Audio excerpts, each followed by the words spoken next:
তাতে তাতে আমি মনে করি যে এই পুলিশকে ইমিডিয়েটলি পুলিশ ব্যবস্থাটা নেক্সট ফেজের ইলেকশন হওয়ার আগেই কেন্দ্রীয় সরকারের নিয়ে নেওয়া উচিত সাময়িকভাবে।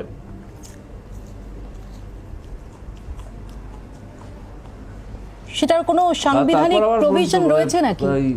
তৃণমূলকে ফেরত দেওয়া হবে না রাজ্যপাল?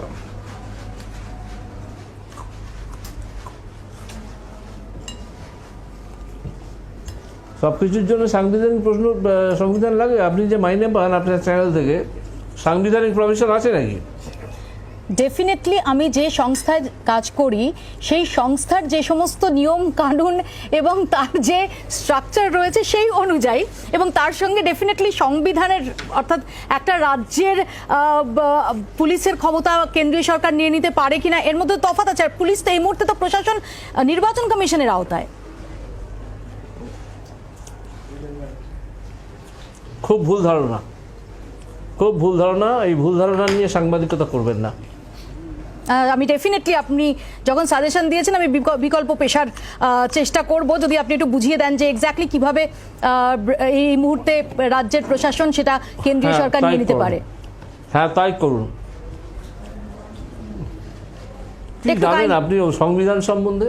জানি না তো, আমি তো আপনার কাছে জানতে চাইছি সম্বন্ধে। যদি আমি আপনাকে জিজ্ঞেস করি, আমি যদি আপনাকে জিজ্ঞেস করি, হ্যাঁ জানতে চাইছেন যখন, তখন লয় ভর্তি হয়ে যান। আমি কোনো অ্যাডাল্ট এডুকেশন সেন্টার খুলিনি।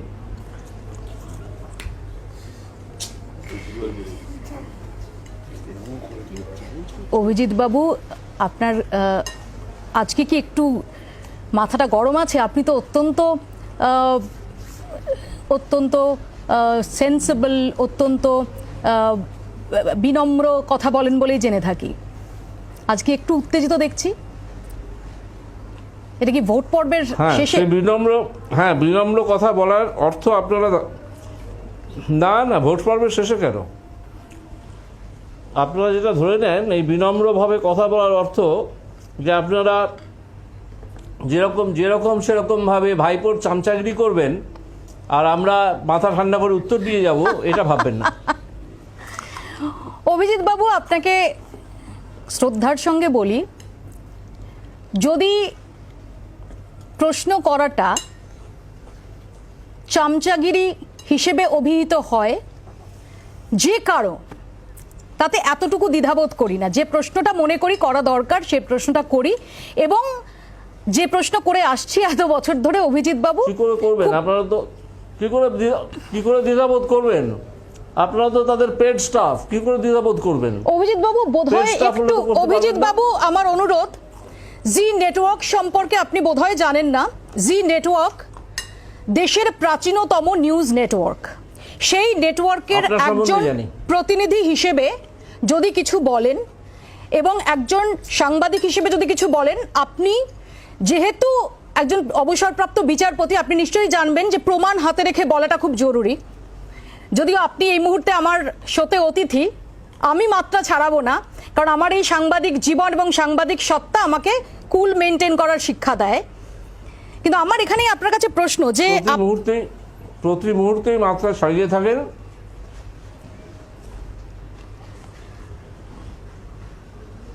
এবং বিশেষ সময় মাত্রা বেশি করে ছাড়ান, এসব আমাদের দেখা আছে। আরেকবার বলুন অভিজিৎ বাবু। আপনি যদি শুনতে না পেয়ে থাকেন সেটা আপনার প্রবলেম, আমার নয়।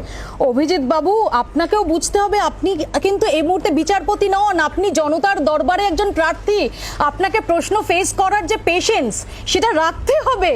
আপনি যখন বিচারপতি ছিলেন তখন সংবাদ মাধ্যমের কোনো প্রশ্ন আপনাকে ছুঁতে পারতো না, তো এখন আপনি আর মাইলর্ড নন, এখন জনগণ মাইলর্ড, এখন সাংবাদিক মাইলর্ড। সাংবাদিক জনগণের প্রশ্ন করবে, জনগণ মাইলর্ড, সাংবাদিক সেই মাইলর্ডের প্রশ্ন করবে। করতে থাকুন। আপনি এসব আর্তনাদ করতে থাকুন। আমি আপাতত চললাম। আমার আপনার